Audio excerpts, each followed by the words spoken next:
Hello नमस्कार साथियों, स्वागत है आप सभी लोगों का दूषण सिविल क्लासेस में। एक नई यात्रा आज से हम लोग प्रारंभ करने जा रहे हैं भारतीय राज्य व्यवस्था के संदर्भ में। और मॉर्निंग में एक वीडियो के माध्यम से आपको अवगत कराया गया था कि एवरीडे दो प्रकार की वीडियोज आपको मिलने जा रही हैं। एक वीडियो में क्या होगा, हम टॉपिक वाइज डिटेल डिस्कशन करेंगे, और एक वीडियो में क्या होगा, आपका जो प्रीवियस ईयर के क्वेश्चंस हैं या जैसे मेरे इंडिविजुअल आपके क्वेश्चंस होंगे उनका कॉम्बिनेशन करके हम लोग उनको कैलकुलेट करने की कोशिश करेंगे, सब लोग मिल करके। ठीक है, तो मैं चाहूंगा कि दूषण सिविल क्लासेस के साथ एक बड़ी संख्या में आप लोग अपना जुड़ाव व्यक्त करें। और ये माँ सरस्वती के आशीर्वाद से आज से हम लोग एक नई यात्रा पर निकल पड़े हैं। प्रारंभ भारतीय राज्य व्यवस्था से ही होगा, और भारतीय राज्य व्यवस्था को कैलकुलेट करते हुए आने वाले समय में किस प्रकार की योजनाएं होंगी, किस प्रकार की तैयारी होंगी, वो हम सब लोग मिलकर के क्लासेस के दौरान डिस्कस करते रहा करेंगे। इंडियन पॉलिटी के रिगार्डिंग जो वेरी फर्स्ट टॉपिक आज हमको डिस्कस करना है, तो आज जो वेरी फर्स्ट टॉपिक हम लोग डिस्कस करने जा रहे हैं साथियों, उसका टाइटल जो होगा, उसका टाइटल होगा, मान लीजिए मैंने कहा आपसे कि Indian constituent assembly, Indian constituent assembly. और इंडियन कॉन्स्टिट्यूंट असेंबली का जो हमको डिस्कस करना है, आज से जो हम लोगों का वेरी फर्स्ट लेक्चर जो हमारा स्टार्ट होगा, तो इंडियन कॉन्स्टिट्यूंट असेंबली का हमको डिस्कस करना है हिस्टोरिकल बैकग्राउंड। हिस्टोरिकल बैकग्राउंड हम लोग क्या है डिस्कस करने वाले हैं, हिस्टोरिकल बैकग्राउंड। देखिएगा होता क्या कि जब आपको ये बताना होगा कि भारतीय संविधान सभा का हिस्टोरिकल बैकग्राउंड हम लोग को डिस्कस करना है, तो असल में भारतीय संविधान सभा के हिस्टोरिकल बैकग्राउंड की भी अपनी एक डिमांड है। डिमांड का मतलब क्या है कि आपका डिस्कशन किस लाइन में होना चाहिए या आपका डिस्कशन किस डायरेक्शन में होना चाहिए। तो मैं आपको शुरुआत में बताना चाहूंगा कि हमारी जो भारतीय संविधान सभा रही है, भारतीय संविधान सभा के हिस्टोरिकल बैकग्राउंड का मतलब ये है कि specially during the British rule कब किसने और कैसे संविधान सभा के मुद्दे को प्रमोट करने का कार्य किया। यानी कि आपको ये बताकर के चलना पड़ेगा कि कैबिनेट मिशन की जो रिकमेंडेशंस हैं, उनकी रिकमेंडेशंस के बिहाफ पर जो कॉन्स्टिट्यूंट असेंबली का फॉर्मेशन हुआ, जिसने स्वतंत्र भारत के लिए एक कॉन्स्टिट्यूशन का फॉर्मेशन किया, तो सब कुछ अचानक से नहीं हुआ है, अचानक से नहीं हुआ है, बल्कि आपको हिस्टोरिकल बैकग्राउंड को यहाँ पर प्रॉपर्ली कैलकुलेट करके चलना पड़ेगा। और वो तमाम प्रकार के डिस्कशन यहाँ पर आपको करके चलने पड़ेंगे कि specially during the British rule कब किसने और कैसे संविधान सभा के मुद्दे को प्रमोट करने का प्रयास किया है। तो हमारी संविधान सभा का जो हिस्टोरिकल बैकग्राउंड रहेगा, इसका जो वेरी फर्स्ट डिस्कशन आपका होगा, इसका जो वेरी फर्स्ट डिस्कशन आपका हो जाता है, देखिएगा कि वेरी फर्स्ट डिस्कशन में हम लोग क्या डिस्कस करने वाले हैं। तो वेरी फर्स्ट डिस्कशन जो हमारा निकल के आएगा वो 1895 का टाइम हम लोग क्या है कैलकुलेट करके चलने वाले हैं। 1895 ईस्वी में कुछ हुआ था, और 1895 ईस्वी में जो रेफरेंस आपको लेकर के चलना होता है, वो रेफरेंस जो आप लेकर के चलेंगे वो बीजे तिलक साहब का लेकर के चलेंगे, यानी कि बाल गंगाधर तिलक साहब का लेकर के चलेंगे। और बाल गंगाधर तिलक जो है with the help of Swaraj bill, यानी कि स्वराज बिल के बिहाफ पे कुछ कैलकुलेशन करने वाले हैं। और स्वराज बिल के बिहाफ पे जो उनकी कैलकुलेशन है, उस कैलकुलेशन में आपको ये बता के चलना है कि बीजे तिलक जो हैं ये फर्स्ट इंडियन हैं। बीजे तिलक साहब क्या हैं, ये फर्स्ट इंडियन हैं, इनको फर्स्ट इंडियन आप मान के चलेंगे। और फर्स्ट इंडियन है जिन्होंने डिमांड क्या की, डिमांड किसकी की है, इनके पास जो डिमांड आपकी आती है वो किसकी डिमांड आती है, तो हम कहेंगे इंडियन कॉन्स्टिट्यूंट असेंबली, या शॉर्ट फॉर्म में हम लोग कह सकते हैं कि कॉन्स्टिट्यूंट असेंबली। कॉन्स्टिट्यूंट असेंबली यानी कि बीजे तिलक जो है साथियों, ये फर्स्ट इंडियन माने गए हैं जिन्होंने ये कैलकुलेशन करने की कोशिश की कि जहां तक भारतीय संविधान को तैयार किए जाने का प्रश्न है, या जहां तक भारतीय संविधान को लिपिबद्ध किए जाने का प्रश्न है, तो ये कहने की कोशिश कर रहे थे कि संविधान सभा क्या है, एक अच्छा विकल्प है। कॉन्स्टिट्यूंट असेंबली क्या होगा, एक वेरी सुटेबल ऑप्शन हो सकता है। ये मामला है हिस्टोरिकल बैकग्राउंड का। वेरी फर्स्ट डिस्कशन जो आपका यहाँ पे निकल के आता है, तो वेरी फर्स्ट डिस्कशन जो आपका यहाँ पर निकल के आएगा वो बीजे तिलक की ओर से ही आपको यहाँ पर कैलकुलेशन करके चलनी है। मैंने 1895 का रेफरेंस आपके सामने रखा, स्वराज बिल का रेफरेंस आपके सामने रखा, और स्वराज बिल के यहाँ पे इन्होंने स्वराज की डिमांड भी की थी, लेकिन फिलहाल अभी हमें स्वराज को यहाँ पर कैलकुलेट नहीं करना है।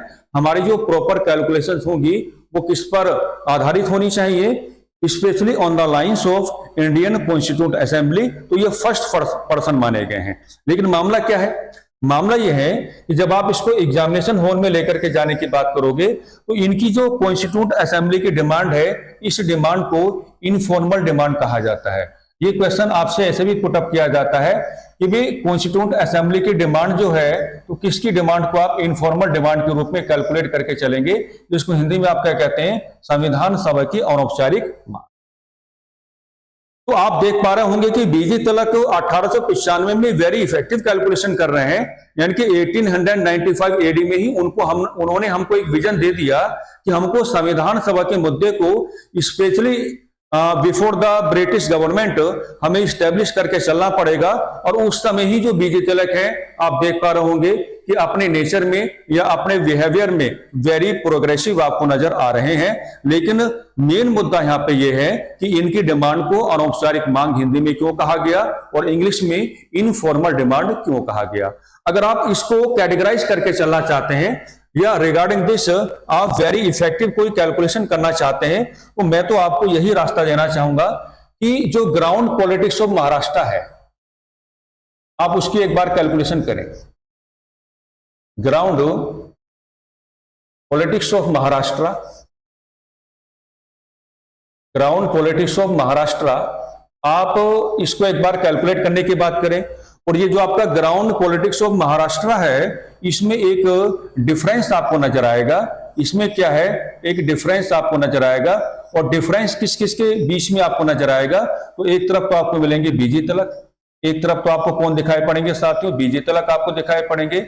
And on the other hand आपको कौन दिखाई पड़ेंगे, फिरोज शाह मेहता, फिरोज शाह मेहता आपको दिखाई पड़ेंगे। और फिरोज शाह मेहता के साथ साथ आपको कौन दिखाई पड़ेंगे, गोपाल कृष्ण गोखले आपको दिखाई पड़ेंगे। गोपाल कृष्णा गोखले आपको यहां पर दिखाई पड़ते हैं, गोपाल कृष्णा गोखले भी आपको दिखाई पड़ते हैं। मामला यह है कि अगर आप महाराष्ट्र की ग्राउंड पॉलिटिक्स को यहां पर कैलकुलेट करने की बात करते हैं तो महाराष्ट्र की जो ग्राउंड पॉलिटिक्स है उसमें फिरोज शाह मेहता और गोपाल कृष्णा गोखले ये यूनिफाई होकर के काम कर रहे हैं। और ये किसके अगेंस्ट है, ये बीजे तिलक के अगेंस्ट है। आप बात को समझो, ये दोनों यूनिफाई होकर के काम करते हैं। और जब ये दोनों यूनिफाई होकर के काम करते हैं तो असल में किसके अगेंस्ट हो जा रहे हैं, ये बीजे तिलक के अगेंस्ट हो जा रहे हैं। तो महाराष्ट्र की ग्राउंड पॉलिटिक्स हमको ये गाइडेंस प्रोवाइड करा रही है कि बीजे तिलक और फिरोज शाह मेहता और गोपाल कृष्ण गोखले के बीच में क्या है, ये डिफरेंसेस आपको नजर आ रहे हैं। तो मामला यह है कि 1895 एडी में specially with the help of Swaraj bill जिस तरीके से बीजे तिलक साहब ने संविधान सभा की डिमांड को प्रमोट करने की बात की, लेकिन कांग्रेस ने इस डिमांड को एक्सेप्ट नहीं किया। कांग्रेस ने इस डिमांड को एक्सेप्ट क्यों नहीं किया, एक तो महाराष्ट्र की जो ग्राउंड पॉलिटिक्स है उसमें बीजे तिलक, फिरोज शाह मेहता और गोपाल कृष्ण गोखले के बीच में क्या है, डिफरेंसेस है, इनका कॉम्बिनेशन है। और इनका कॉम्बिनेशन जो है वो किसके अगेंस्ट काम कर रहा था, वो बीजे तिलक के अगेंस्ट काम कर रहा था।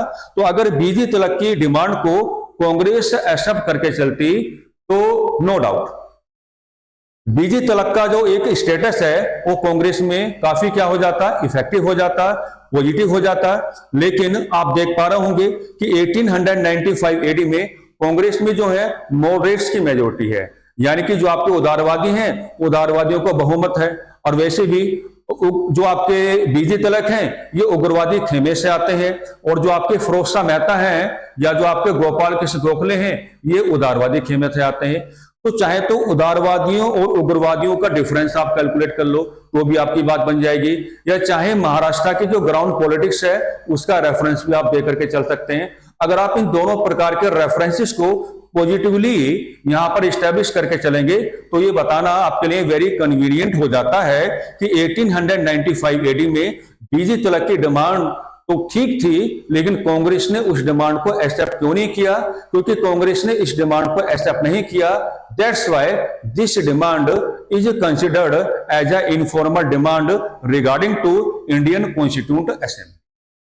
तो बीजी तलक का ट्रीटमेंट आपको ऐसे करके चलना है। ये रेफरेंसेस ऑलरेडी आपके जो डिफरेंट एग्जामिनेशंस हैं उनमें पुट अप किए जाते हैं, तो यहां आपको किसी प्रकार का कोई डाउट या किसी प्रकार का कोई कंफ्यूजन नहीं होना चाहिए। नेक्स्ट जब हम बढ़ने की बात करेंगे तो नेक्स्ट हमारा जो डिस्कशन होगा वो नॉन कोऑपरेशन मूवमेंट का डिस्कशन हमारा होगा, यानी कि हम अपनी जो कैलकुलेशन करके चलेंगे नॉन कोऑपरेशन मूवमेंट की कैलकुलेशन यहां पर हम करके चलेंगे। अब देखिएगा नॉन कोऑपरेशन मूवमेंट में क्या होगा, नॉन कोऑपरेशन मूवमेंट के दौरान क्या होगा, ये महात्मा गांधी की एक कैलकुलेशन आपको यहां पर करके चलना पड़ेगा, यानी कि महात्मा गांधी का एक रेफरेंस आपको यहां पर लेकर के चलना पड़ेगा, और महात्मा गांधी का जो रेफरेंस है उसको यहां पर डिस्कस करने का एक राइट वे है। आप रॉन्ग वे के थ्रू अपने आप को आगे नहीं बढ़ा पाएंगे, एक राइट वे आपको लेकर के चलना पड़ेगा, उस पर अभी हम बात कर रहे हैं। लेकिन पहले आपको यह बताना पड़ेगा कि राइट वे क्या है। तो राइट वे आपका यह है कि महात्मा गांधी का जो पर्सपेक्टिव आप लोग यहां पर दिखाने वाले हैं, महात्मा गांधी का जो पर्सपेक्टिव आप during the non cooperation movement आप दिखाने वाले हैं, तो महात्मा गांधी का जो आपका पर्सपेक्टिव है वो कॉन्स्टिट्यूंट असेंबली को कैलकुलेट करके नहीं चलता है, वो कॉन्स्टिट्यूंट असेंबली को कैलकुलेट करके नहीं चलता है। यानी कि महात्मा गांधी ने नॉन कोऑपरेशन मूवमेंट के दौरान मेरे प्यारे साथियों कॉन्स्टिट्यूंट असेंबली के बारे में कैलकुलेशन नहीं की है, उन्होंने कॉन्स्टिट्यूंट असेंबली के बारे में कैलकुलेशन नहीं की है, बल्कि इसको ऐसे लिया जाता है उन्होंने कैपेबिलिटी ऑफ इंडियंस, उन्होंने कैपेबिलिटी ऑफ इंडियंस को क्या किया है, इस्टेब्लिश किया है। और कैपेबिलिटी ऑफ इंडियंस को इस्टेब्लिश जो किया था वो किसके अगेंस्ट किया था, तो हम कहेंगे ब्रिटिश गवर्नमेंट।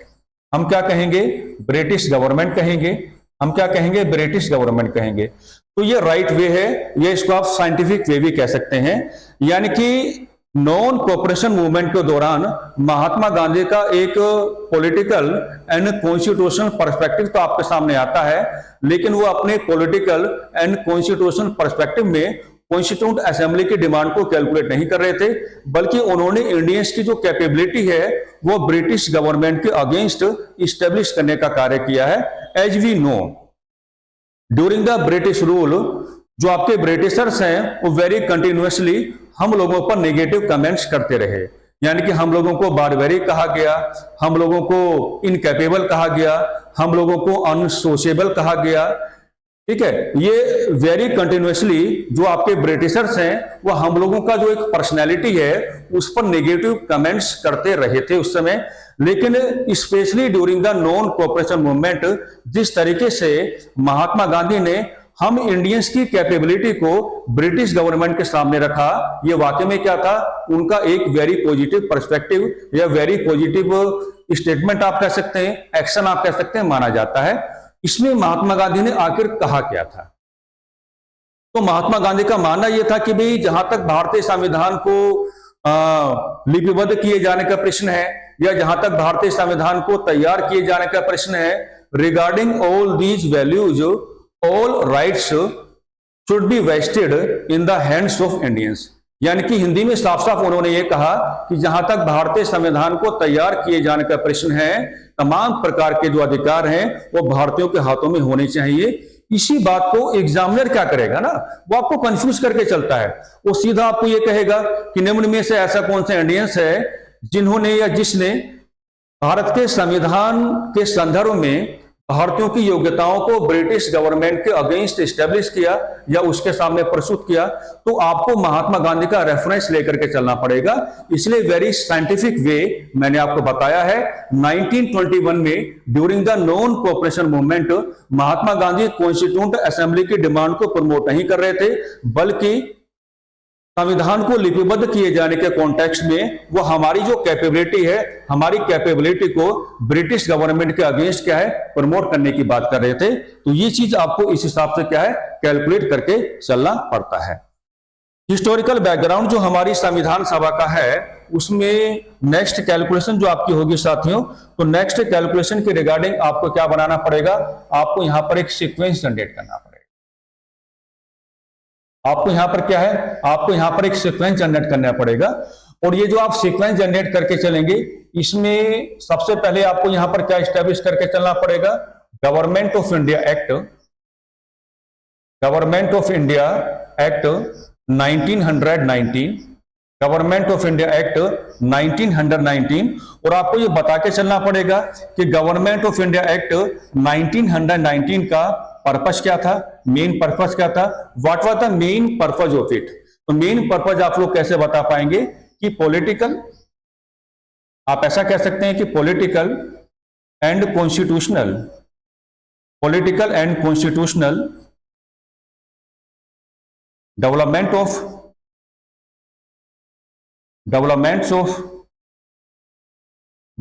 ऑफ इंडियंस, यानी कि गवर्नमेंट ऑफ इंडिया एक्ट 1919 का मेन पर्पस हम लोग ये बता के चलने वाले हैं कि इसका मेन पर्पस क्या था कि इंडियंस का पॉलिटिकल एंड कॉन्स्टिट्यूशनल जो डेवलपमेंट है उसको एश्योर कराना। आप लोग भली बात ही जानते होंगे कि इस एक्ट में डिफरेंट टाइप्स के प्रोविजंस आपको दिखाई पड़ते हैं, लेकिन यहां जब हम संविधान सभा के हिस्टोरिकल बैकग्राउंड को कैलकुलेट करके चलेंगे तो हम सारे के सारे प्रोविजंस लेकर के नहीं चलने वाले हैं। यानी कि मेन प्रोविजन अगर मुझे आपको यहां पे बताना हो, मेन प्रोविजन अगर हल्केपन में आपको बताना हो, तो मेन प्रोविजन हम लोग ये जोड़ के चल सकते हैं। तो मेन प्रोविजन आपका साथ ये बन जाएगा कि एट द प्रोविंशियल लेवल, क्या कहेंगे, at the provincial level, at the provincial level, क्या कहेंगे, एट द प्रोविंशियल लेवल आपको क्या दिया गया, dual mode of government, dual mode of government, जिसको आप हिंदी में कहते हैं कि प्रांतों में क्या है, द्वैध शासन की व्यवस्था को लागू किया गया। वो बात अलग है कि जिस तरीके से ये जो आपका ड्यूअल मोड ऑफ गवर्नमेंट आपको उस समय प्रोवाइड कराया गया, ये इनकम्प्लीट था, ये कंप्लीट नहीं था, इसके थ्रू आपके साथ धोखा किया गया, आपको मिसगाइड किया गया, आपको मिसलीड किया गया, उन बातों में हमें नहीं आना है। बहरहाल हमको ये बताना है कि एक सीक्वेंस हमको बताना था कि गवर्नमेंट ऑफ इंडिया एक्ट 1919 का मेन पर्पस क्या बताएंगे कि political and constitutional development of Indians, different types के प्रोविजंस आपको दिखाई पड़ते हैं, बट मेन प्रोविजंस हम क्या लेके चलते हैं कि through this act at the provincial level dual mode of government was established, यानी कि प्रांतीय स्तर पर हमको द्वैध शासन की व्यवस्था दे दी। फर्दर कैलकुलेशन क्या होगी, फर्दर कैलकुलेशन में हम लोग उठाने वाले हैं किसको सीक्वेंस में, साइमन कमीशन, साइमन कमीशन। और साइमन कमीशन के रिगार्डिंग हम लोग यहां पर क्या कैलकुलेशन करने वाले हैं, तो असल में जो साइमन कमीशन है इसको इन्वेस्टिगेट करना है, इसको क्या करना था, इन्वेस्टिगेट करना था। और इन्वेस्टिगेट किसको करना था, टू द प्रोविजंस ऑफ, किसको करना था, to the provisions of, to the provisions of government of India act 1919। यानी कि आप लोगों ने कहीं पर इस चीज को कैलकुलेट अवश्य किया होगा कि गवर्नमेंट ऑफ इंडिया एक्ट 1919 की अंतिम धारा में साफ साफ कहा गया था कि आफ्टर 10 ईयर्स हम एक न्यू कमीशन का फॉर्मेशन करेंगे। कमीशन इंडिया जाएगा और कमीशन इंडिया जाकर के अपनी प्रॉपर इन्वेस्टिगेशन करेगा, एक रिपोर्ट तैयार करेगा और अपनी रिपोर्ट ब्रिटिश गवर्नमेंट को हैंडओवर करेगा और उस रिपोर्ट के बिहाफ पर यह बताएगा कि गवर्नमेंट ऑफ इंडिया एक्ट के जो प्रोविजंस हैं उन्होंने कितनी ग्रेविटी के साथ इंडियंस का पॉलिटिकल एंड कॉन्स्टिट्यूशनल डेवलपमेंट किया है। वो बात अलग है कि 1927 में ही साइमन कमीशन का फॉर्मेशन हो जाता है। ब्रिटेन में जो आपके पॉलिटिकल डिस्टर्बेंसेस हैं specially between labour party and conservative party, उन्हीं के नाते क्या हो जाता है कि 1927 में साइमन कमीशन का फॉर्मेशन आपका हो जाता है। और साइमन कमीशन का जो फॉर्मेशन आपका होगा, है ना, जैसे मान लीजिए मैंने आपको क्या कहा कि साइमन कमीशन का फॉर्मेशन आप कहां लेकर के चले, तो साइमन कमीशन का फॉर्मेशन इक्वल क्या हो जाता है, 1927 एडी आपका हो जाता है।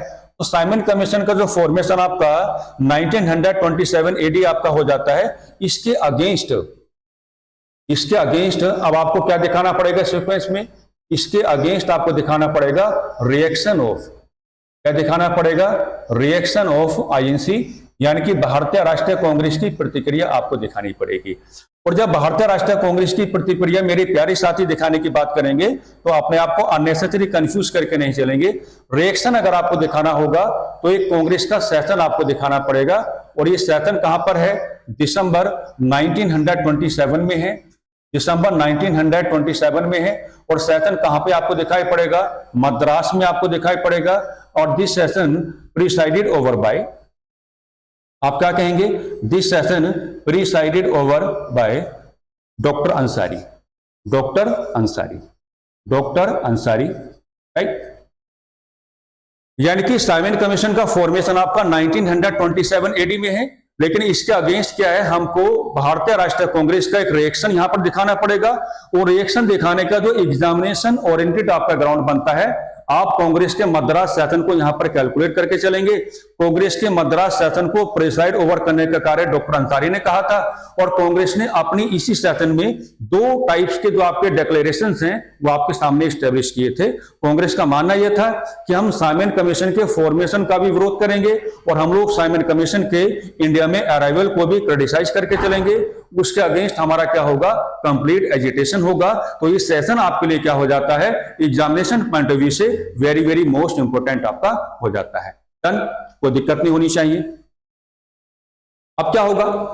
अब हम लोग ग्राउंड बनाएंगे सीक्वेंस में इसका अराइवल ऑफ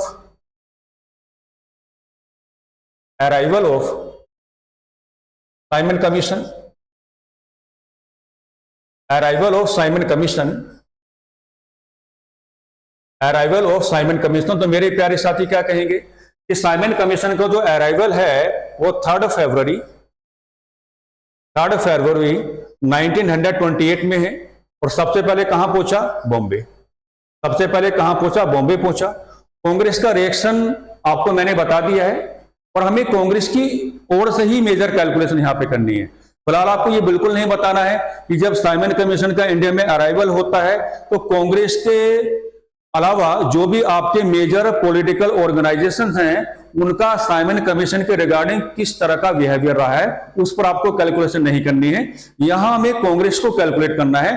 तो जब आप कांग्रेस को कैलकुलेट करने की बात करेंगे तो कांग्रेस का मामला तो बिल्कुल ओपन है, यानी कि दिसंबर 1927 में ही कांग्रेस इन बातों को आपके सामने स्टैब्लिश कर चुकी है कि हम साइमन कमीशन के फॉर्मेशन को भी क्रिटिसाइज करके चलेंगे, और हम साइमन कमीशन के इंडिया में अराइवल को भी क्या है? क्रिटिसाइज करके चलेंगे। दिक्कत क्या थी?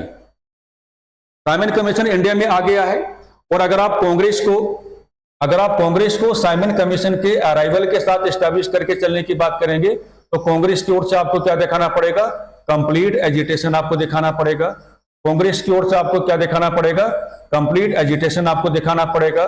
कंप्लीट एजिटेशन आपको दिखाना पड़ेगा। हमने काले झंडे दिखाए और साइमन गो बैक का नारा हमने लगाया। मैं कई बार क्लासेस में डिस्कशन करता रहता हूं कि साइमन गो बैक का नारा या जो आपका स्लोगन है उस समय इतना ज्यादा पॉपुलर हो गया था कि अभी भी अगर रफली कहीं पर कोई एजिटेशन होता है तो जाने अनजाने में हम लोग कह ही देते हैं कि साइमन गो बैक। ये स्लोगन उस समय काफी स्टैब्लिश हो गया था। कांग्रेस की ओर से नॉन कोऑपरेशन है, और नॉन कोऑपरेशन किसके अगेंस्ट है? साइमन कमीशन के अगेंस्ट है। आखिर मामला क्या है? दिक्कत क्या थी? साइमन कमीशन को एक एक्ट के जो प्रोविजंस हैं उनको इन्वेस्टिगेट करके चलना है, और यह एश्योर कराना है कि भाई गवर्नमेंट ऑफ इंडिया एक्ट 1919 के जो डिफरेंट प्रोविजंस आपको दिखाई पड़ते हैं उन्होंने कितनी ग्रेविटी में जाकर के इंडियंस का पॉलिटिकल एंड कॉन्स्टिट्यूशनल डेवलपमेंट किया। तो समस्या क्या थी? समस्या यहां थी। मेन प्रॉब्लम कहां पर है? तो मेन प्रॉब्लम कहां पर है? जो आपका साइमन कमीशन है तो साइमन कमीशन का फिजिकल कंपोजिशन में समस्या है। साइमन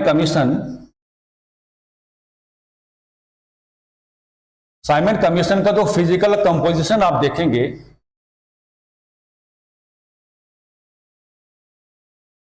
साइमन कमीशन का जो फिजिकल कंपोजिशन आप लोग देखेंगे तो साइमन कमीशन के फिजिकल कंपोजिशन में मेन एरर आपको यहां पर नजर आता है।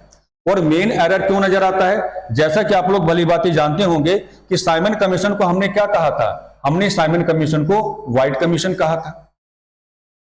हमने साइमन कमीशन को क्या कहा था? हमने साइमन कमीशन को व्हाइट कमीशन कहा था। व्हाइट कमीशन हमने क्यों कहा था? क्योंकि साइमन कमीशन का physical composition, that means Simon commission के जो आपके रेस्पेक्टिव प्रेसिडेंट हैं या साइमन कमीशन के जो आपके रेस्पेक्टिव मेंबर्स हैं, उनमें किसी भी इंडियंस को इंक्लूड नहीं किया गया। That's why we called it white commission. हमने इसको व्हाइट कमीशन उस समय कहा। अब यहां से एक क्वेश्चन हम आपको देना चाहेंगे। क्वेश्चन क्या होगा कि क्वेश्चन आपसे ये पुट अप किया जाएगा, आप है ना समझना इस बात को। ऑन द एडवाइज ऑफ, ये कहा गया on the advise of Lord Irwin, on the advise of Lord Irwin,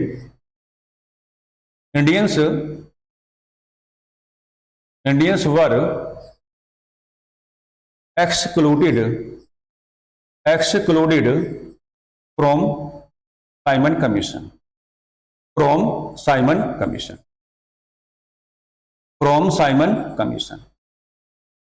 यानी कि साइमन कमीशन का जो आपका फिजिकल कंपोजिशन है, साइमन कमीशन के फिजिकल कंपोजिशन में इंडियंस को शामिल क्यों नहीं किया गया है? तो ये एडवाइज लॉर्ड इरविन ने उस समय देने का कार्य किया।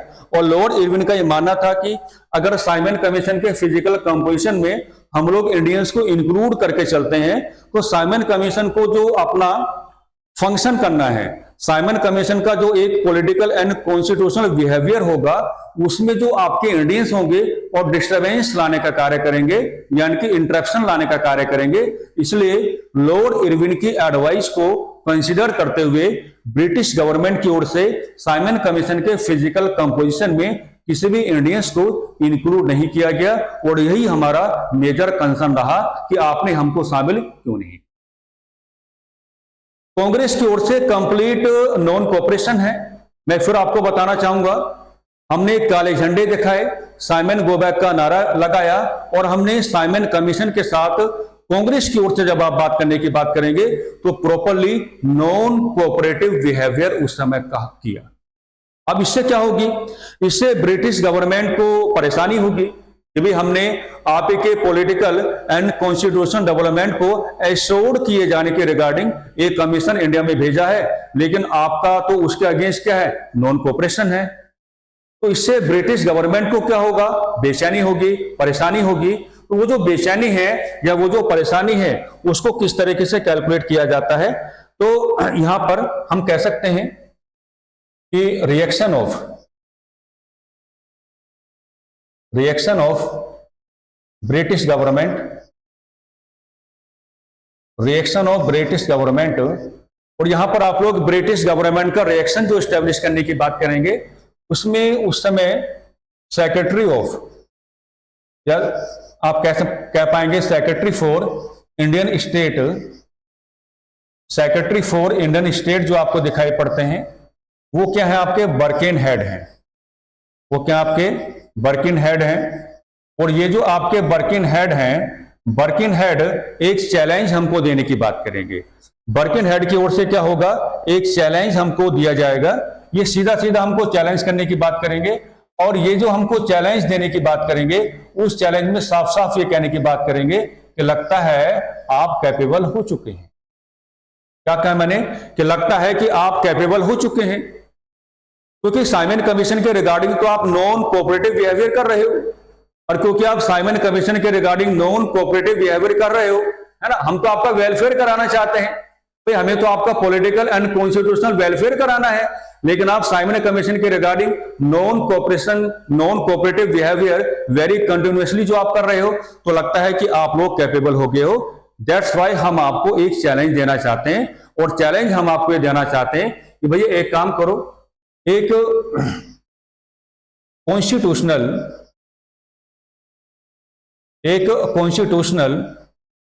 डॉक्यूमेंट तैयार करो,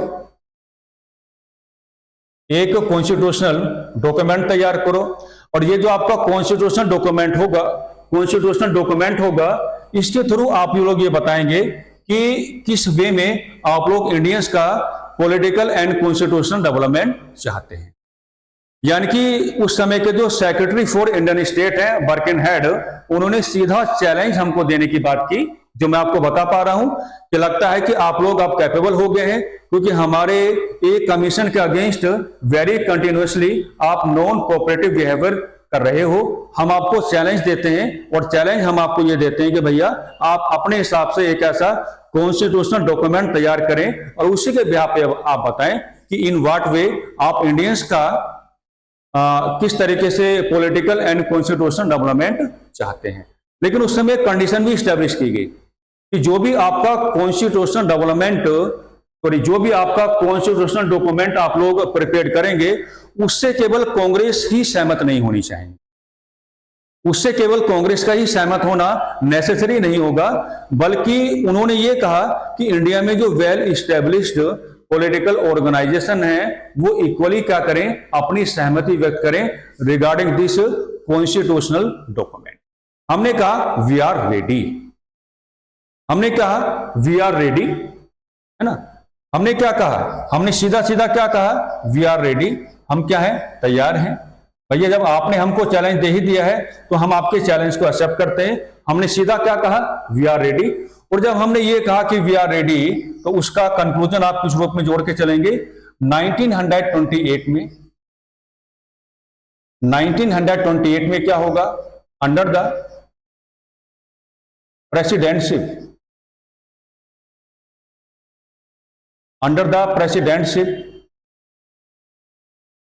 of Motilal Nehru,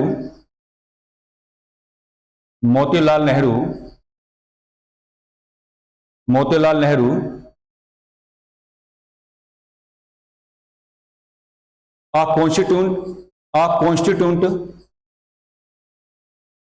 assembly formed। हमने इस चैलेंज को एक्सेप्ट किया, हमने इस चैलेंज को क्या क्या एक्सेप्ट किया, और हमने जब इस चैलेंज को एक्सेप्ट करने का कार्य किया तो specially under the presidentship of Motilal Nehru हमने एक कॉन्स्टिट्यूएंट असेंबली का फॉर्मेशन किया, ठीक है। और ये जो आपका कॉन्स्टिट्यूएंट असेंबली होगा इसके बारे में अगर आपको अपना एग्जामिनेशन ओरिएंटेड एटीट्यूड अगर आपको बताना है, यानी कि 1928 में जो कॉन्स्टिट्यूएंट असेंबली आपके सामने आया है, देखिएगा 1928 में जो पर्टिकुलर कॉन्स्टिट्यूएंट असेंबली आपके सामने आता है, तो पर्टिकुलर कॉन्स्टिट्यूएंट असेंबली आपके सामने आता है, तो ये जो आपका कॉन्स्टिट्यूएंट असेंबली आपके सामने आता है, it was considered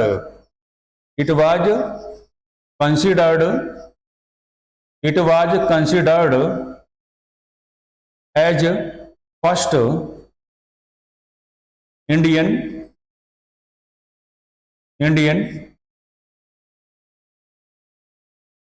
constituent assembly. यानी कि एक संविधान सभा तो आपकी वो है जिसका फॉर्मेशन कैबिनेट मिशन की जो आपकी रिकमेंडेशंस हैं उनके बिहाफ पे होता है, लेकिन एक संविधान सभा ये भी है जो specially during the British rule इसका फॉर्मेशन आपके सामने होता है। तो इसको ऐसे कैलकुलेट किया जाता है कि 1928 में specially under the presidentship of Motilal Nehru जिस कॉन्स्टिट्यूएंट असेंबली का आपने फॉर्मेशन कराया, it was considered as first Indian constituent assembly specially during the British rule. British शासनकाल के दौरान सबसे पहली बार जो आपने संविधान सभा का गठन किया था वो आपने कब किया था, 1928 में किया था, मोतीलाल नेहरू जी की अध्यक्षता में। अब देखिएगा ये जो आपका कॉन्स्टिट्यूएंट असेंबली है ये इसका आउटपुट क्या निकलेगा, तो इस कॉन्स्टिट्यूएंट असेंबली का जो आउटपुट आएगा आपके सामने वो किस वे में आता है, in the form of Nehru report, यानी कि नेहरू रिपोर्ट के रूप में आता है, ठीक है। अब यहां पर नेहरू रिपोर्ट के जो प्रोविजंस हैं वो आपको कैलकुलेट नहीं करके चल रहे हैं। नेहरू रिपोर्ट को आपको किस वे में कैलकुलेट करना है कि during the British rule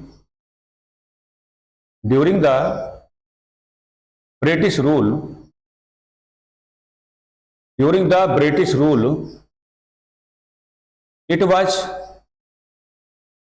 first effort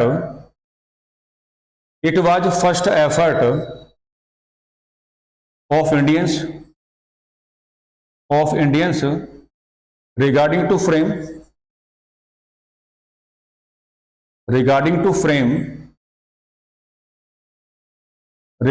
frame constitution. अब बात यहां पर भी वही होगी कि एक संविधान तो वो है जो स्वतंत्र भारत के लिए कार्य किया शुरुआत में, और आज भी आपके लिए क्या है, कार्य कर रहा है। ठीक है, जिसका फॉर्मेशन जो हुआ या जिस संविधान को लिपिबद्ध करने का जो कार्य किया गया उस संविधान सभा ने किया है, जिसका फॉर्मेशन कैबिनेट मिशन की रिकमेंडेशन के बिहाफ पे हुआ। लेकिन नेहरू रिपोर्ट जो है ये भी अपने आप में एक प्रकार का कॉन्स्टिट्यूशन डॉक्यूमेंट ही है। और अगर कभी आपसे क्वेश्चन पुट अप किया जाए कि specially during the British rule, है ना, what was the first effort of Indians regarding to frame out constitution, तो आपका आंसर क्या होगा, नेहरू रिपोर्ट होगा। यानी कि नेहरू रिपोर्ट के बिहाफ पे कैलकुलेशन आपको इस प्रकार से करके चलनी है। मैंने दोनों बातें आपके सामने क्या यहां पर स्टैब्लिश कर दिया है।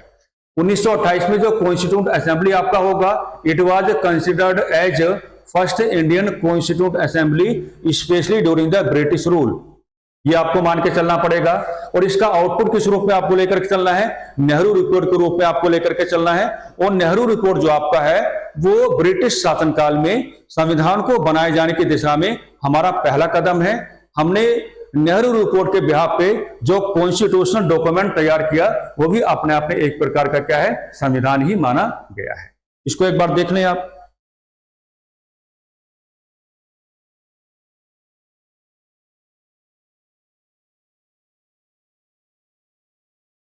Okay, done. नेक्स्ट आपका क्या होगा कि अब हम कैलकुलेशन करेंगे 1934 की। और 1934 की जो कैलकुलेशन होगी, इस कैलकुलेशन को हम दो तरीके से करेंगे, है ना। एक डिमांड देते हैं इसको, यानी कि डिमांड ऑफ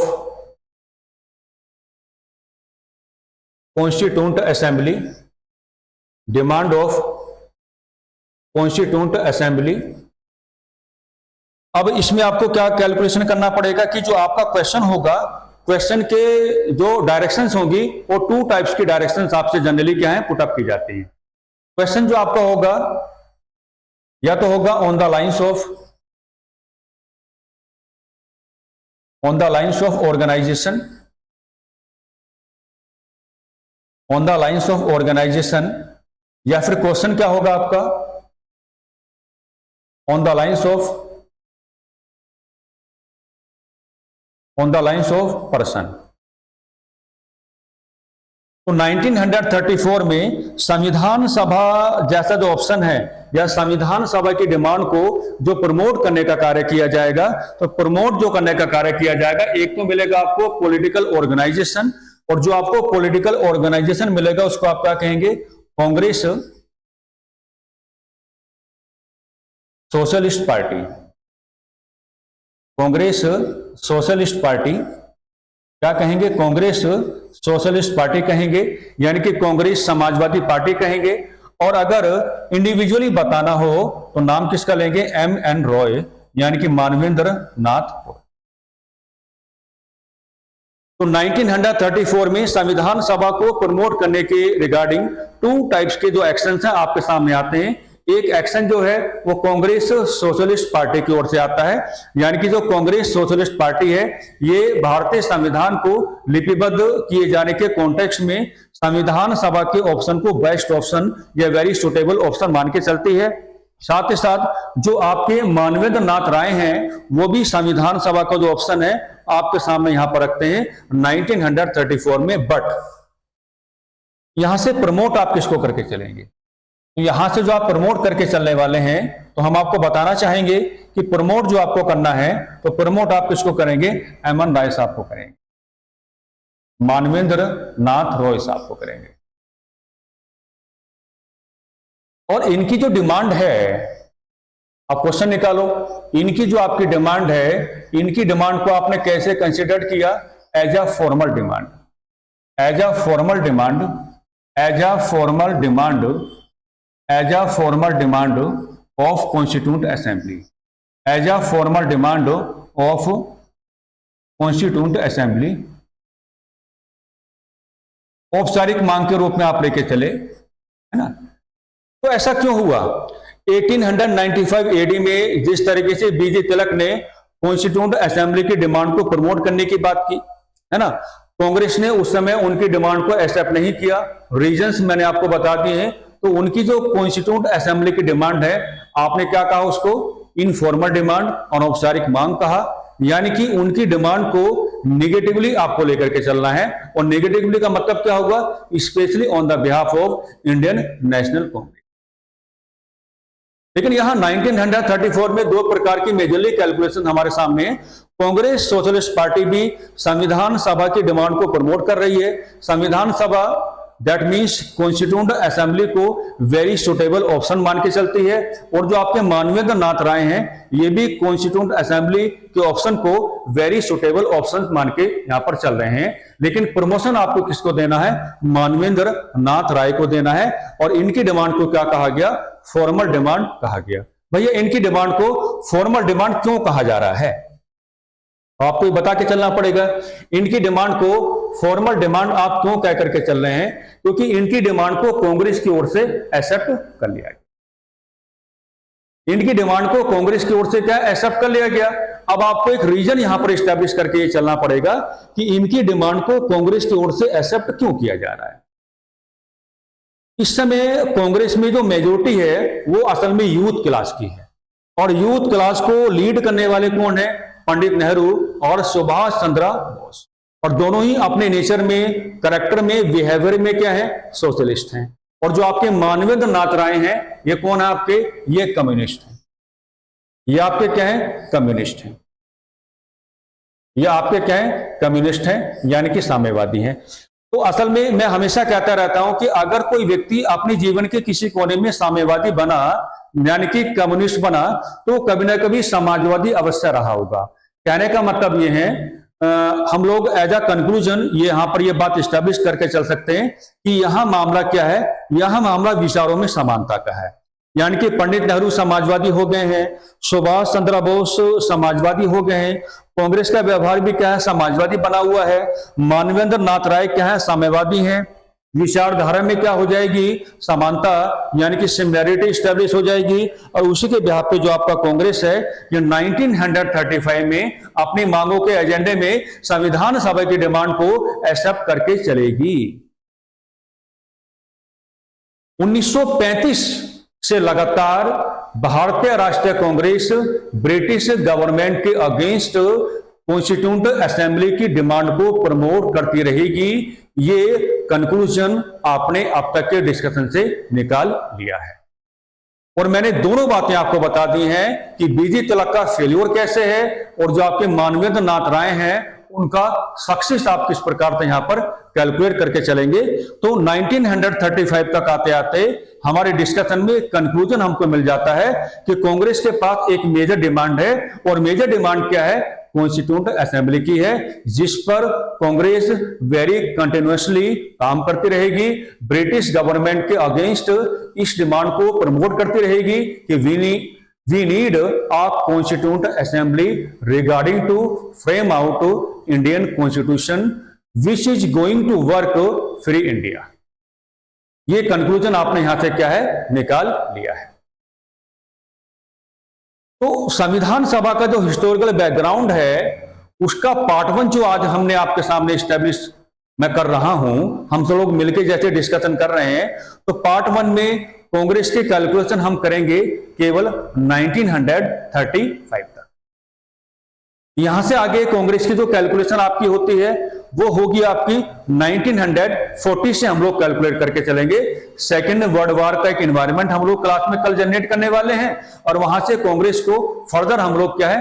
कैलकुलेट करने की बात करेंगे। आगे बढ़ने से पहले एक बात आपको कह देता हूं, वीडियो जैसे ही आपका अपलोड होगा तो ऑफलाइन कमेंट के माध्यम से आपको अपने विचारों का प्रस्तुतिकरण करना है। और आपके विचारों के प्रस्तुतिकरण के मायने मेरे लिए बहुत ज्यादा हैं। चैनल मेरा अपना व्यक्तिगत नहीं है, चैनल आपका सामूहिक है। आप भली बात जानते हैं, हम तो समाजवादी थे, हैं और रहेंगे। तो यहां कलेक्टिवनेस है, सभी लोगों का सामूहिक अधिकार है। और मेरा विचार यह बन रहा है कि जैसे कल की क्लास में एक तो आपको लेक्चर मिलेगा, यानी कि इंडियन कॉन्स्टिट्यूंट असेंबली का जो हिस्टोरिकल बैकग्राउंड है उसको हम कल कंक्लूजन दे देंगे पार्ट 2 के माध्यम से। साथ ही साथ एक वीडियो और आपको मिलेगा जिसमें हम लोग क्वेश्चन आंसर डिस्कस करने जा रहे हैं। तो ये जो आपके क्वेश्चन आंसर रहेंगे रिगार्डिंग दिस, मेरा मन ये कहता है कि कॉम्बो बना लेते हैं, ancient, medieval, modern and ancient और पॉलिटी, यानी कि हिस्ट्री के एंशिएंट, मिडिवल एंड मॉडर्न और पॉलिटी, इन सब का कॉम्बो बना लेते हैं। वो कॉम्बो बना करके एवरीडे हम लोग क्या काम करेंगे, 50 to 60 क्वेश्चंस डिटेल में जाकर के डिस्कशन करेंगे और आनंद उठाएंगे। तो इस बात के संदर्भ में जरा अपने विचारों का प्रस्तुतिकरण करना। कांग्रेस को लेकर के पार्ट 1 में एक कंक्लूजन हमने आपको दे दिया है। अब बात किसकी करते हैं, अब बात करते हैं stand of Muslim league. Stand of Muslim league,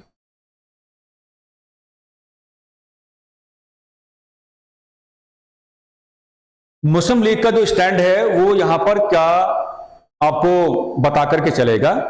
हमें अपने लेक्चर में मुस्लिम लीग का फॉर्मेशन नहीं कराना है, इनिशियल जो डिमांड्स हैं उस पर कोई भी कैलकुलेट नहीं करना है, कोई भी कैलकुलेशन नहीं करनी है। केवल इतनी कैलकुलेशन हम लोग करके चलेंगे कि इंडियन कॉन्स्टिट्यूंट असेंबली के हिस्टोरिकल बैकग्राउंड को जस्टिफाइड कर पाए। तो असल में होगा क्या, अगर हम चले जाते हैं 1930 में, तो 1930 में क्या मिलेगा आपको, Allahabad session of, Allahabad session of Muslim league, Allahabad session of Muslim league, यानी कि मुस्लिम लीग का आपको क्या मिलेगा, इलाहाबाद सेशन आपको मिलेगा। और ये जो आपका इलाहाबाद सेशन होगा हम कह पाएंगे कि it was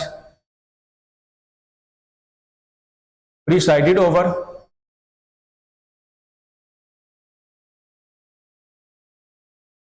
by Mohammad Iqbal, by Mohammad Iqbal. ठीक है, तो ये जो आपका मुस्लिम लीग का इलाहाबाद सेशन हम लोग यहां पर कैलकुलेट करके चल रहे हैं, असल में इसकी एक्चुअल कैलकुलेशन है क्या। तो एक्चुअल कैलकुलेशन क्या है कि अगर रफली हम इंडिया का मैप ऐसे बना लेते हैं और यहां पे हम लोग क्या स्टैब्लिश कर लेते हैं, north western areas of India, और यहां पर हम लोग क्या स्टैब्लिश कर लेते हैं, north eastern areas of India. तो यहां पर मोहम्मद इकबाल साहब का मानना यह था कि मोहम्मद इकबाल साहब ये करवाना चाहते हैं कि भैया देखिए ऐसा है कि यहां पर इन दोनों एरियाज में एक आइडेंटिफिकेशन हो जाना चाहिए। इन दोनों एरियाज में क्या है, एक आइडेंटिफिकेशन हो जाना चाहिए। और आइडेंटिफिकेशन किसका, कि आपको ऐसे एरियाज को आइडेंटिफिकेशन करना पड़ेगा जहां पर मुस्लिम पॉपुलेशन क्या है, मुस्लिम पॉपुलेशन क्या है, मेजॉरिटी में है। मुस्लिम पॉपुलेशन किस में है, मेजॉरिटी, यानी कि बहुमत में है। ठीक है, और फर्दर वो क्या कैलकुलेट करके चलते हैं, तो फर्दर उनकी कैलकुलेशन यहां पर ये आ जाती है कि भाई देखिए ऐसा है कि नॉर्थ वेस्ट जो एरियाज ऑफ इंडिया है, या जो आपके north eastern areas of India है, यहां पर मुस्लिम पॉपुलेशन मेजॉरिटी में जो आप एरियाज हैं उनको आप आइडेंटिफाई करने की बात करेंगे, और आइडेंटिफाई करके उनको आप प्लस कर देंगे, यानी कि उनको आप मिला देंगे, और उनको मिला करके आप हमें क्या दे दें, आप हमें सेपरेट स्टेट दे दें।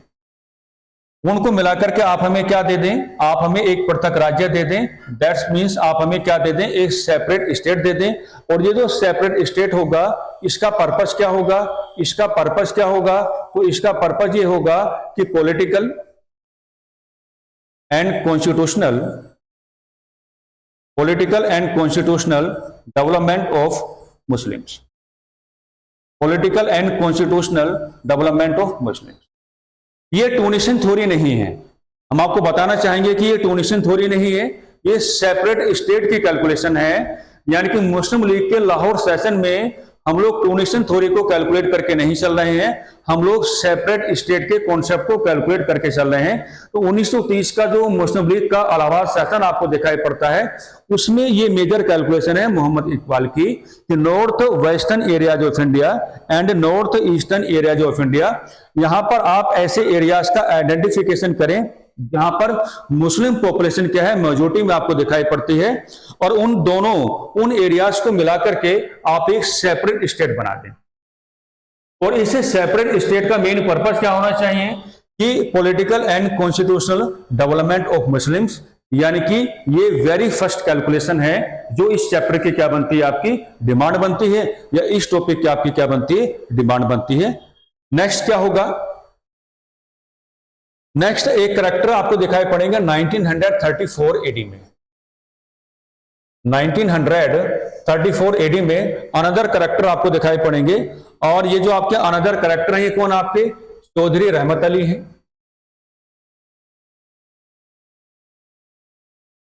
चौधरी रहमत अली, चौधरी रहमत अली है ना। इनके बारे में क्या कहा जाता है कि Muslim student of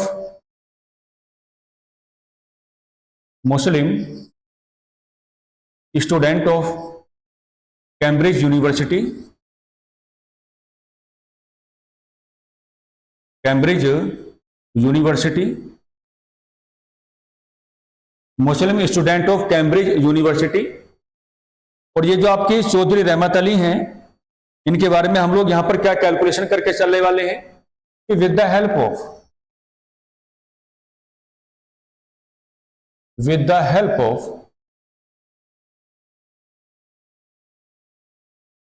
his pamphlet now and never,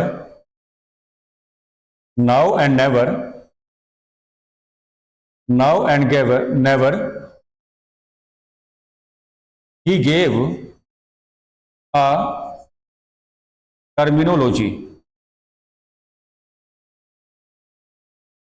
यानी कि 1934 एडी में इन्होंने अपने famous pamphlet now and never के बिहाफ पे एक टर्मिनोलॉजी, एक शब्दावली देने का कार्य किया है। और ये जो आपकी टर्मिनोलॉजी है ये क्या है, पाकिस्तान, यानी कि पाकिस्तान जैसी शब्दावली का पहला प्रयोग जो आपको मिलेगा वो चौधरी रहमत अली के बिहाफ पे आपको दिखाई पड़ता है। और ये 1934 की एक्टिविटी हम लोग यहां पर क्या है, कैलकुलेट करके चल रहे हैं। अब इसमें मामला क्या बनेगा देखेगा, मामला इसमें यह बनेगा कि पाकिस्तान जैसी जो आपकी टर्मिनोलॉजी है उसका वेरी फर्स्ट यूज तो चौधरी रहमत अली की ओर से हो रहा है, लेकिन पाकिस्तान की स्पेलिंग क्या है, PAKISTAN, it was the spelling of Pakistan. Okay, P means Punjab, A means Afghan province, Afghan provinces कह सकते हैं। A means Kashmir, and S means क्या होगा आपका, सिंध। और तान का मतलब इन्होंने ये बताया कि तान का मतलब क्या है कि तान का जो लिटरल रेफरेंस ये लेकर के चलते हैं, तो तान का लिटरल रेफरेंस इन्होंने किस वे में कैलकुलेट किया है कि भैया जब बार्गेनिंग का दौर होगा ना, तो बार्गेनिंग के दौर में क्या होगा, कुछ एरियाज हमको क्या है छोड़ने पड़ सकते हैं और कुछ एरियाज हमको क्या है न्यू मिल सकते हैं। तो जो नए एरियाज हमको मिलेंगे बार्गेनिंग के दौर में, हम उनको कहां पर इंक्लूड करके चलेंगे, तान में। तो it was the spelling of Pakistan and terminology like Pakistan for the first time used by Chaudhry Rahmat Ali, and he was the famous Muslim student of Cambridge University। तो 1934 में पाकिस्तान जैसी जो आपकी शब्दावली है वो आपके सामने आ जाती है, और 1930 में इलाहाबाद जो सेशन है मुस्लिम लीग का, वहां पर सेपरेट स्टेट का जो कॉन्सेप्ट है उसको प्रमोट किया जाता है। नेक्स्ट कैलकुलेशन क्या होगी, हम लोग रेफरेंस किसका लेके चलेंगे, 1940 का। और 1940 में हम लोग कैलकुलेट किसको करने वाले हैं, मुस्लिम लीग मुस्लिम लीग। और मुस्लिम लीग का सेशन कहां मिलेगा? Lahore session. Lahore session. Lahore session के रिगार्डिंग आप लोग क्या स्टैब्लिश करेंगे? It was presided over, it was presided over by Mohammad Ali Jinnah, Mohammad Ali Jinnah, Mohammad Ali Jinnah. ठीक है। अब ये जो आपका मुस्लिम लीग का लाहौर सेशन आप लोग यहां पर कैलकुलेट करके चल रहे हो, ये लाहौर सेशन क्या है ना? It was the very first session, it was the very first session, it was the very first session, है ना? It was the very first session where two nation theory, two nation theory, two nation theory was promoted, two nation theory was promoted। यानी कि मुस्लिम league का 1940 वाला जो Lahore session आपको दिखाई पड़ता है, and it was presided over by Mohammad Ali Jinnah, and it was the very first session of Muslim League where two nation theory was promoted. Very very most important reference है। टू नेशन थ्योरी का जो वेरी फर्स्ट इंट्रोडक्शन आपके सामने आता है वो मुस्लिम league के Lahore session में आपको दिखाई पड़ता है। नेक्स्ट मेरे प्यारे साथी क्या कह के चलेंगे कि टू नेशन थ्योरी का रेफरेंस कैसे लेके चलेंगे? या तो आप कहेंगे कि creation of Pakistan, creation of Pakistan, या फिर आप कहेंगे partition of India, partition of India. Okay, prepared by majorly, prepared by Sikandar Hayat, prepared by Sikandar Hayat and Fazlul Haq, and Fazlul हक। तो टू नेशन थ्योरी को आप दो प्रकार से यहां पर रिप्रेजेंट कर पाते हैं, है ना? कि आप कहेंगे कि it was the symbol of creation of Pakistan, and it was the symbol of partition of India, and it was prepared by Sikandar Hayat and Fazlul Haq. और वेरी फर्स्ट इंट्रोडक्शन कहां पर होगा? तो आप क्या कह के चलेंगे?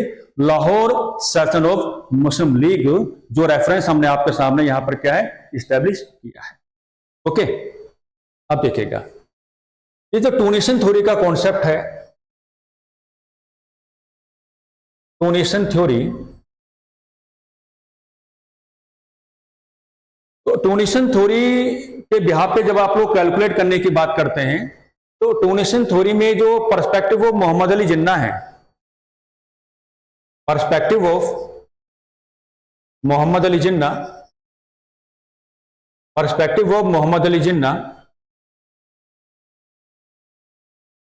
तो मोहम्मद अली जिन्ना का पर्सपेक्टिव साथियों ये कहता है कि मोहम्मद अली जिन्ना जो हैं पाकिस्तान चाहते जो हैं उसमें रिफरेंडम नहीं करवाना चाहते हैं। रिफरेंडम यानी कि जिसको आप हिंदी में क्या कहते हैं? जनमत संग्रह कहते हैं। यानी कि टू नेशन थ्योरी के बिहाफ पर उनको जो पाकिस्तान चाहिए था उसमें वो रिफरेंडम नहीं करवाना चाहते हैं। उसमें क्या है? वो रिफरेंडम नहीं करवाना चाहते हैं, बल्कि क्या करवाना चाहते हैं? Allocation of resources, allocation of resources, allocation of resources, है ना, बिटवीन